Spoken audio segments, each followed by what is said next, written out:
एक बार बुद्ध से मलुक्यपुत्र ने पूछा, भगवान आपने आज तक यह नहीं बताया कि मृत्यु के उपरांत क्या होता है।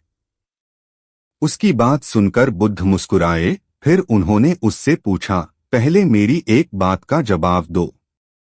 अगर कोई व्यक्ति कहीं जा रहा हो और अचानक कहीं से आकर उसके शरीर में एक विषबुझा बाण घुस जाए तो उसे क्या करना चाहिए? पहले शरीर में घुसे बाण को हटाना ठीक रहेगा या फिर देखना कि बाण किधर से आया है और किसे लक्ष्य कर मारा गया है? मलुक्यपुत्र ने कहा, पहले तो शरीर में घुसे बाण को तुरंत निकालना चाहिए, अन्यथा विष पूरे शरीर में फैल जाएगा। बुद्ध ने कहा, बिल्कुल ठीक कहा तुमने। अब यह बताओ कि पहले इस जीवन के दुखों के निवारण का उपाय किया जाए या मृत्यु की बात की बातों के बारे में सोचा जाए। मलुक्यपुत्र अब समझ चुका था और उसकी जिज्ञासा शांत हो गई। बुद्ध की बातों ने मलुक्यपुत्र के मन में गहरी छाप छोड़ी।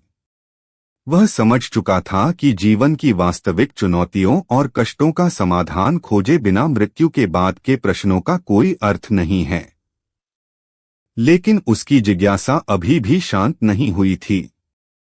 उसने एक और सवाल बुद्ध से पूछा, भगवान, यदि यह जीवन ही सब कुछ है तो फिर हम किस प्रकार जिए ताकि हमें दुख न हो?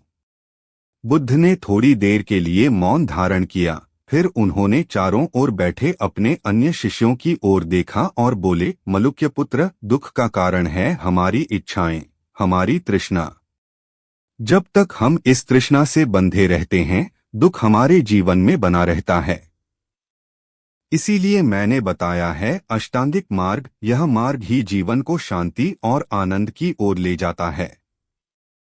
फिर बुद्ध ने विस्तार से अष्टांगिक मार्ग के 8 अंगों के बारे में समझाना शुरू किया।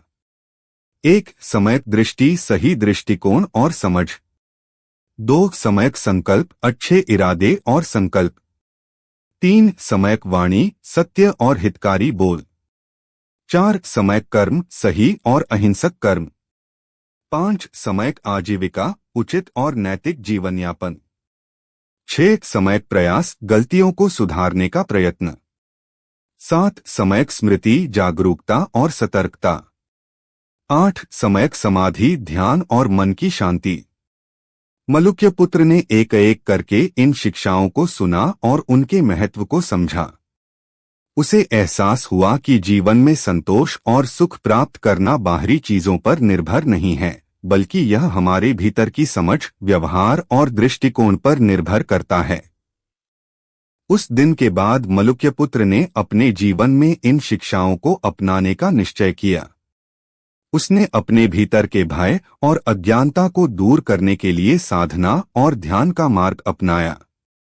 धीरे धीरे उसने अपने जीवन में शांति और संतुलन को अनुभव किया।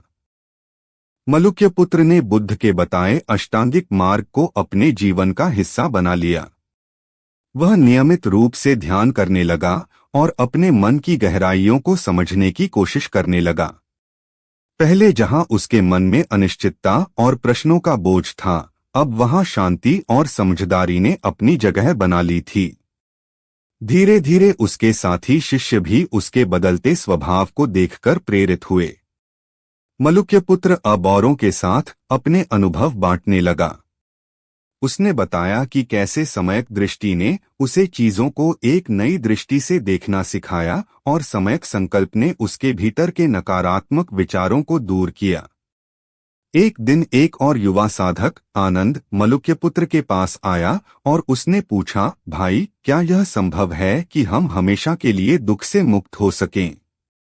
मलुक्यपुत्र ने मुस्कुराते हुए उत्तर दिया, हाँ आनंद, यह संभव है। लेकिन इसके लिए हमें अपने भीतर गहराई से देखना होगा और उन कारणों को पहचानना होगा जो हमारे दुख के स्रोत हैं। बुद्ध की शिक्षाएं केवल सुनने के लिए नहीं हैं, उन्हें आत्मसात करना पड़ता है। आनंद ने अपनी जिज्ञासा से पूछा, तो इसका अर्थ है कि हमें हमेशा ध्यान में ही रहना होगा? मलुक्यपुत्र ने समझाते हुए कहा, नहीं, ध्यान केवल एक साधन है। सम्यक वाणी, सम्यक कर्म और सम्यक आजीविका जैसे अष्टांगिक मार्ग के अन्य अंग भी उतने ही महत्वपूर्ण हैं। हमारा हर कार्य, हर शब्द और हर विचार ध्यान से भरा होना चाहिए। जब हम जागरूक होकर जीते हैं, तब हम सचमुच ध्यान में होते हैं। उसकी बातें सुनकर आनंद के मन में एक नई उमंग जागी। उसने निश्चय किया कि वह भी इस मार्ग पर चलेगा। धीरे धीरे आश्रम के अन्य साधक भी इसी मार्ग को अपनाने लगे। बुद्ध की शिक्षाएं केवल शब्दों तक सीमित नहीं रहीं, बल्कि वे हर साधक के जीवन का हिस्सा बन गईं। बुद्ध यह देखकर प्रसन्न थे कि उनके शिष्य केवल उपदेशों को सुनने तक सीमित नहीं हैं, बल्कि वे उन्हें जी रहे हैं। उन्होंने एक दिन सभी को संबोधित करते हुए कहा, याद रखो, मुक्ति बाहरी चीजों में नहीं है, यह तुम्हारे अपने भीतर है। जो अपने मन को जीत लेता है, वही सच्चा विजेता है। इस प्रकार बुद्ध के ज्ञान के प्रकाश ने उन सभी को उनके जीवन में नई दिशा और अर्थ दिया। मलुक्यपुत्र और अन्य शिष्यों ने यह समझ लिया कि जीवन की सच्ची परीक्षा वर्तमान में जीने और सही मार्ग पर चलने में है। समय बीतता गया और आश्रम के सभी साधक बुद्ध के मार्गदर्शन में अपनी साधना को गहनता से करने लगे। उनमें से कई ने अपने भीतर की शांति को महसूस किया और जीवन के प्रति उनका दृष्टिकोण बदल गया।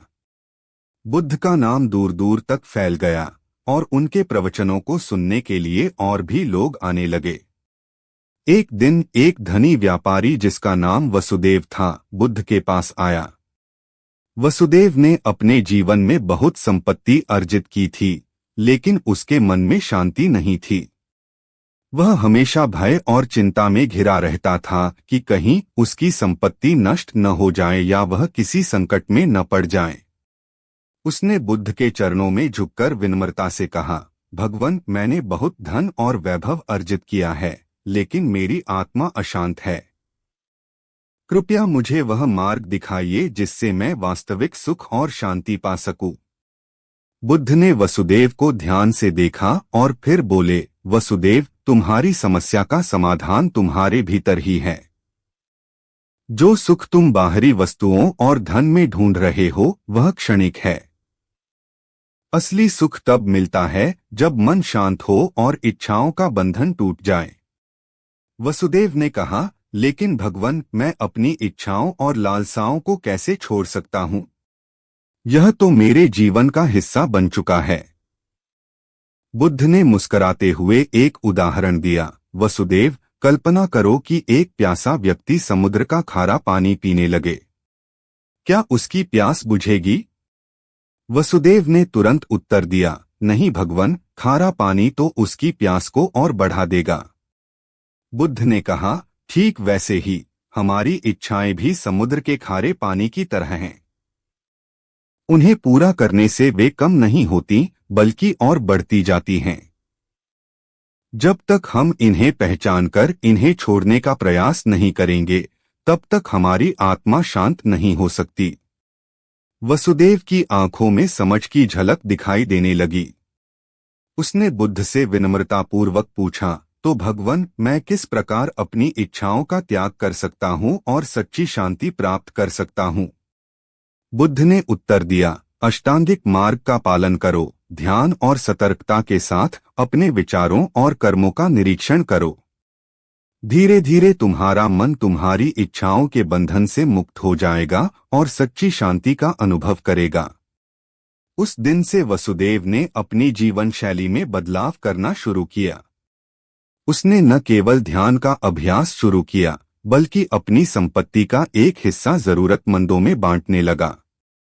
उसकी उदारता और बदली हुई सोच ने न केवल उसे बल्कि उसके परिवार और आसपास के लोगों को भी प्रभावित किया। धीरे धीरे वसुदेव के मन से भय और चिंता का भार हल्का होने लगा और उसकी आत्मा ने पहली बार सच्चे सुख और संतोष का अनुभव किया। बुद्ध के आश्रम में वसुदेव ने अपनी नई यात्रा शुरू कर दी। उसने ध्यान और साधना का अभ्यास करना शुरू किया, लेकिन कुछ समय बाद उसे लगने लगा कि यह मार्ग उसके लिए बहुत कठिन है। उसकी इच्छाएं और सांसारिक लालसाएं बार बार उसके ध्यान को भंग करतीं। वह समझ नहीं पा रहा था कि इस संघर्ष से कैसे निपटे। एक दिन वह मलुक्य पुत्र के पास गया और अपनी समस्या बताई। मलुक्य पुत्र ने उसकी बात ध्यान से सुनी और मुस्कुराते हुए बोला, वसुदेव, तुम्हारे भीतर अभी भी एक द्वंद्व है। तुम मुक्ति चाहते हो, लेकिन तुम अपनी संपत्ति और सुख को भी छोड़ना नहीं चाहते। तुम्हें यह समझना होगा कि तुम आधे मन से दो नावों पर सवार हो और इससे केवल भ्रम और थकान ही मिलेगी।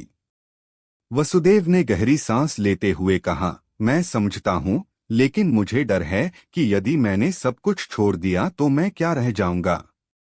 मलुक्य पुत्र ने उसे बुद्ध के पास चलने को कहा। दोनों जब बुद्ध के पास पहुंचे तो वसुदेव ने अपने भय और द्वंद्व को उनके सामने रखा।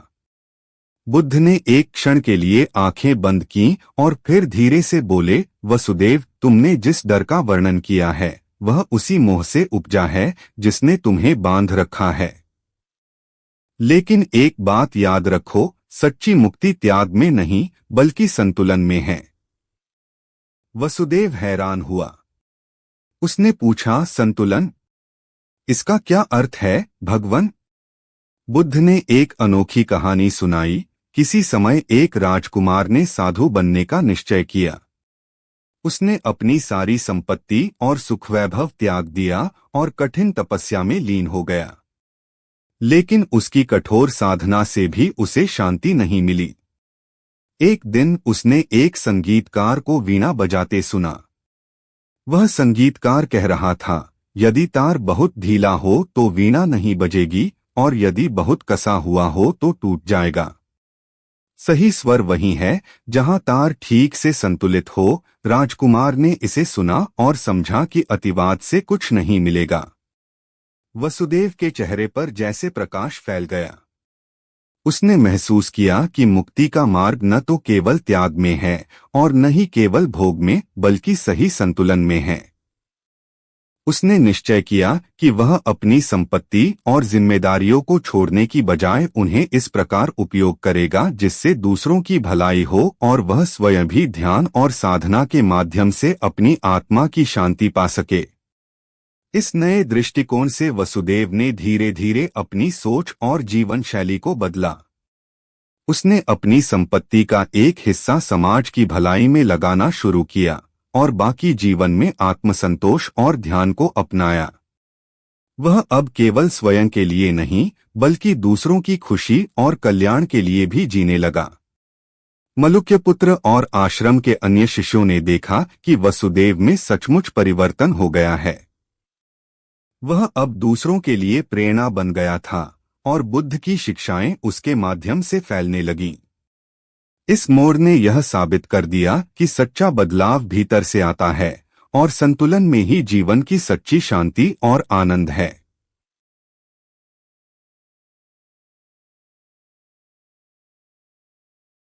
केंद्र के पुनर्निर्माण के बाद वहां आने वाले लोगों की संख्या और बढ़ गई। हर कोई जानता था कि यह केवल एक साधारण स्थान नहीं बल्कि एक ऐसे आंदोलन का केंद्र है जिसने समाज की सोच को बदल दिया है। वसुदेव की निडरता और प्रेम से प्रेरित होकर कई युवा साधकों ने उनके साथ जुड़ने का निर्णय लिया। वे वसुदेव और अर्जुन से शिक्षा प्राप्त करते और फिर अपने अपने गांवों और शहरों में जाकर इस संदेश को फैलाते। इस बीच उन षड्यंत्रकारियों को पकड़ने के लिए राजा प्रसेनजित ने अपनी ओर से कड़ी कार्रवाई की। राज्य के हर कोने में यह संदेश फैल गया कि करुणा और सत्य के मार्ग पर चलने वालों को रोकना आसान नहीं है। धीरे धीरे वह विरोध भी शांत हो गया और लोग समझ गए कि वसुदेव के केंद्र को नुकसान पहुंचाने से कुछ हासिल नहीं होगा। एक दिन एक विद्वान ब्राह्मण केंद्र में आया। वह अपने ज्ञान और तर्कशास्त्र के लिए प्रसिद्ध था। उसने वसुदेव से कहा, तुम्हारे केंद्र के कार्यों की प्रशंसा सुनकर मैं यहाँ आया हूँ। लेकिन क्या तुम मुझे यह बता सकते हो कि केवल करुणा और सेवा से मनुष्य को मुक्ति कैसे मिल सकती है? यह तो जीवन के बंधनों से मुक्ति का साधन नहीं लगता। वसुदेव ने मुस्कुराते हुए उत्तर दिया, मुक्ति केवल आत्मिक साधना से नहीं बल्कि दूसरों की सेवा और उनके दुखों को दूर करने से भी मिलती है। जब हम अपने अहंकार को छोड़कर दूसरों के कल्याण के लिए जीते हैं, तब हमें सच्ची मुक्ति का अनुभव होता है। यह वही ज्ञान है जो बुद्ध ने हमें दिया है। ब्राह्मण ने कुछ देर सोचा और फिर कहा, तुम्हारे शब्दों में एक गहरी सच्चाई है, लेकिन क्या तुम मुझे दिखा सकते हो कि तुम्हारे केंद्र में यह सिद्धांत कैसे लागू होता है? वसुदेव ने उसे केंद्र के विभिन्न हिस्सों में ले जाकर दिखाया कि कैसे साधक अपनी सेवा से दूसरों की पीड़ा कम करते हैं। ब्राह्मण ने देखा कि एक युवक घायल व्यक्ति की मरहम पट्टी कर रहा था, एक साधिका बच्चों को शिक्षित कर रही थी और वृद्ध लोग ध्यान में लीन थे। उसने महसूस किया कि यह केवल उपदेश नहीं बल्कि एक जीवन शैली थी जो हर कार्य में झलकती थी। ब्राह्मण की आंखों में आंसू आ गए। उसने वसुदेव से कहा, आज मुझे समझ में आया कि ज्ञान केवल शब्दों में नहीं बल्कि कर्मों में होता है। मैं अब अपने जीवन को इस केंद्र के कार्यों के साथ जोड़ना चाहता हूँ। वसुदेव ने उसे अपंत्व के साथ स्वीकार किया और कहा, तुम्हारा स्वागत है। यहाँ हर कोई सीखता है और सिखाता है और इसी आदान प्रदान से हम सबका विकास होता है। समय के साथ वसुदेव का केंद्र एक महान परिवर्तन का प्रतीक बन गया। न केवल राज्य के लोग बल्कि पड़ोसी राज्यों के लोग भी इस स्थान पर आते, यहाँ की शांति, सहानुभूति और सेवा की भावना को महसूस करते। वसुदेव और अर्जुन के नेतृत्व में यह केंद्र समाज के विभिन्न वर्गों के लिए एक आदर्श बन चुका था, जहां लोग अपनी आत्मा की शांति के साथ साथ एक दूसरे की मदद करके जीवन का असली अर्थ समझते थे। राजा प्रसेनजित ने वसुदेव की सलाह पर राज्य में कई सुधार किए, जिसमें शिक्षा, स्वास्थ्य और सामाजिक कल्याण के क्षेत्र में नई योजनाओं की शुरुआत की गई। उन्होंने यह महसूस किया कि वसुदेव की सोच केवल आध्यात्मिक नहीं बल्कि समाज के हर पहलू को समृद्ध करने की थी। धीरे धीरे राज्य में अपराध में कमी आई, लोग एक दूसरे के प्रति अधिक सहानुभूति और समझ से पेश आने लगे। एक दिन वसुदेव ने अर्जुन से कहा, तुमने यहाँ बहुत कुछ सीखा है, अब समय आ गया है कि तुम अपने अनुभव और ज्ञान को और दूर तक फैलाओ। यह रास्ता अब तुम्हारा है और मैं जानता हूँ कि तुम इसे और भी बेहतर तरीके से चला पाओगे। अर्जुन ने वसुदेव की बातों को ध्यान से सुना और कहा, आपके आशीर्वाद से ही मुझे यह मार्गदर्शन मिला है। मैं अपने जीवन को पूरी तरह से इस उद्देश्य के लिए समर्पित करूंगा। वसुदेव ने एक आखिरी बार अर्जुन को आशीर्वाद दिया और कहा, तुम जितना लोगों की मदद करोगे उतना ही तुम अपनी आत्मा के करीब पहुंचोगे। याद रखो, असली खुशी दूसरों के चेहरे पर मुस्कान देखकर मिलती है और यही हमें मुक्ति की ओर ले जाती है। कुछ वर्षों बाद वसुदेव ने अपने जीवन की यात्रा पूरी की। उनके अंतिम समय में पूरे केंद्र के लोग एकत्रित हुए और वसुदेव को श्रद्धांजलि अर्पित की। वसुदेव की शिक्षा, उनका जीवन और उनका दृष्टिकोण समाज में हमेशा के लिए जीवित रहे। अर्जुन ने वसुदेव के आदर्शों को अपनाया और राज्य भर में उनका संदेश फैलाया। वसुदेव का केंद्र अब उनके अदृश्य आशीर्वाद से न केवल एक स्थान बल्कि एक आंदोलन बन चुका था। लोगों ने इसे जीवन का केंद्र के रूप में जाना, जहां आत्मा की मुक्ति और सामाजिक कल्याण का संपूर्ण मिलाजुला मार्ग था। युगों तक वसुदेव की शिक्षाओं ने समाज को यह सिखाया कि सच्ची मुक्ति केवल आध्यात्मिक साधना में नहीं बल्कि दूसरों की सेवा, करुणा और प्रेम के कार्यों में छिपी है। उनका जीवन एक प्रेरणा बना जो आज भी उन सभी को मार्गदर्शन देता है जो जीवन में सच्चे सुख और शांति की तलाश में हैं। और इस प्रकार वसुदेव का संदेश अनंत काल तक जीवित रहा, क्योंकि सच्चा ज्ञान कभी समाप्त नहीं होता, वह केवल फैलता है और लोगों के दिलों में गहरी छाप छोड़ता है।